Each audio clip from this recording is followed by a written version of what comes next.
Hello guys, welcome back again sa ating programang The Action Man at sa ating YouTube channel. Mega love shoutout po sa lahat natin ng mga viewers Luzon, Visayas at Mindanao all over the world.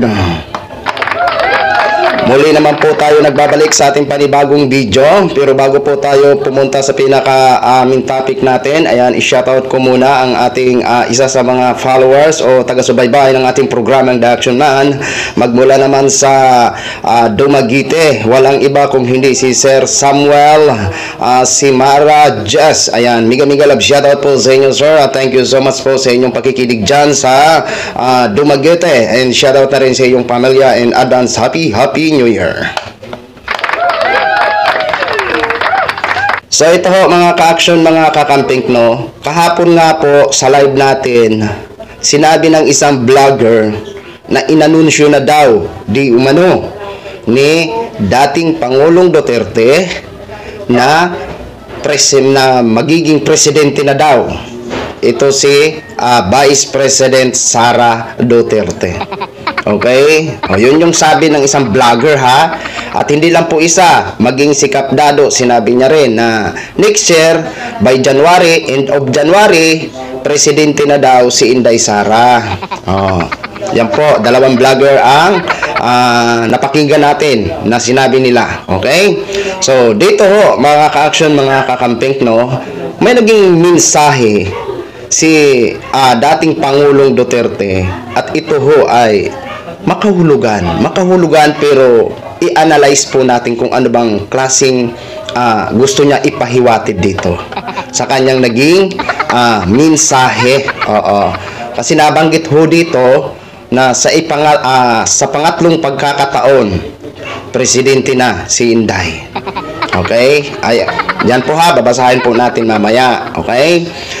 Bago po tayo balikan muna natin. Kasi nagkaroon ho sila ng meet and greet ng mga retired official. Meet and greet o may programa. Kasi may nakalagay dun sa, hindi ko lang matandaan kung anong nakalagay sa tarpaulin. Pero parang hindi ho siya meet and greet. Kumbaga para siyang anibersaryo, mga ganun. Ganun po, no?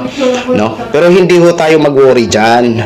Kasi, yan mga retired na po yan. Kumbaga, kahit papano, may power pa yan, no? Pero hindi ho tayo mangamba dyan. Mangamba ho tayo yung mga active pa ngayon. Kung sila na mismo ang magsalita, halimbawa. Okay? Kasi sila, nasa power pa talaga kasi active. Pero itong mga retired, although na may power ito, pero hindi po ito kasing power ng nasa active pa na mga official natin. Kaya wag ho tayong mangamba dyan, mga ka-action, mga kakampeng. Okay? So, puntahan na po natin itong naging mensahe ni dating Pangulong Duterte. No? Ayan, mag-attach po sa screen. No? Para makita nyo po. So, basahin po muna natin. Bantayan natin si Inday, binubugbog, inaapi nila. Sa awa ng Diyos, sa ikatlong pagkakataon naming pagtayo dito, si Inday na ang inyong presidente. Sana all. Eto ha. So, parang tumugma nga yung isang vlogger na nag-announce ito si dating Pangulong Duterte. Pero ano ba talagang ibig sabihin nito? Okay, ito in my own opinion lang ha. Mag-opinion din po kayo dyan sa comment section kung ano ang inyong pag-analisa sa nasabing mensahe. Kasi medyo makahulugan ho ito. Okay? So, dito po talaga, dito sa bantayan natin si Inday, ayan, binubugbog, okay? Talaga namang bantayan ho natin si Vice President Sara Duterte. Bantayan natin kung ano ang maging resulta sa impeachment laban kay Vice President. Yan po, bantayan ho talaga namin yan.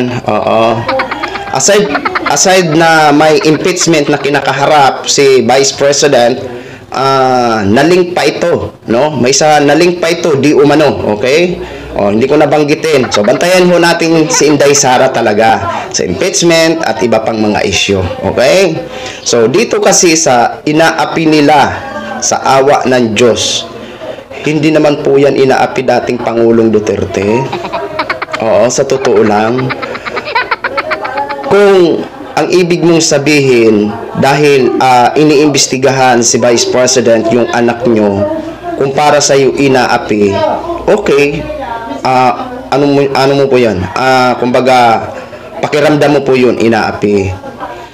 Pero para sa amin hindi po siya inaapi. Iniimbestigahan ho siya kasi may mga nakita alam naman natin ang House, no? Kaya nga po dahil sa investigasyon may impeachment si Sara nakakaharapin dahil may mga grounds na pwede siyang ma-impeach. Okay? Hindi po siya inaapi. Pero kung feeling ng mga supporters at ni dating Pangulong Duterte inaapi, wala tayong magagawa. Feeling ho nila yan. Pero alam natin na hindi po inaapi si Vice President Sara Duterte. Okay? So dito naman tayo, pagpasensyahan nyo na po, medyo maingay sa labas kasi may mga marites, lalaki, babae. Malakas naman siguro ang boses ko. Ayan. Dito naman tayo sa ikatlong pagkakataon naming pagtayo dito. Si Inday na ang inyong presidente. Ayun. Ano bang ibig sabihin niya? Ikatlong pagtayo. Ano ba? Anong unang pagtayo nila? Yung ano? Yung Maisog Rally? Tapos yung rally sa Idsa Shrine? Oo. Ano ba? Ano bang pangatlo pa na ano? Itong pangatlo. Ano ba? Kasi si Vice sa mga interview kasi, sa ambos interview, tinatanong ho siya kung tatakbo siya sa 2028 bilang isang presidente. Pero hindi niya pa nga sinusure na tatakbo siya sa 2028. Pero alam ho natin yan mga ka-action, mga kakamping. Sabihin ba ni Vice, pero expected na ho natin yan na tatakbo siya sa 2028. Baka itong naging mensahe ni dating Pangulong Duterte sa ikatlong pagkakataon, presidente na si Inday, baka ang tinutukoy niya, patakbuhin na talaga si Inday sa 2028. Oo. Kasi kung pagbabasihan ho natin, si Inday Sara lang ang pwedeng tumakbo sa magkakapatid. Kasi ito yung medyo pinag-uusapan. Kasi kung si Pulong, wala yan. Kung si Baste, wala yan. So ito talagang magiging option nila na patakbuhin sa 2028. Di ba? Sa 2028.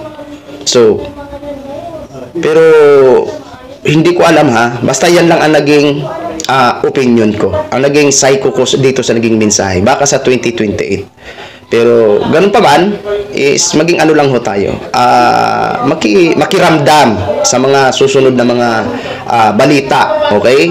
Kasi itong mga ka-action, ano to isa ito sa mga political strategy, political etc. Na ganon. Kasi kailangan nila kailangan talaga nilang makabalik sa power. Oo.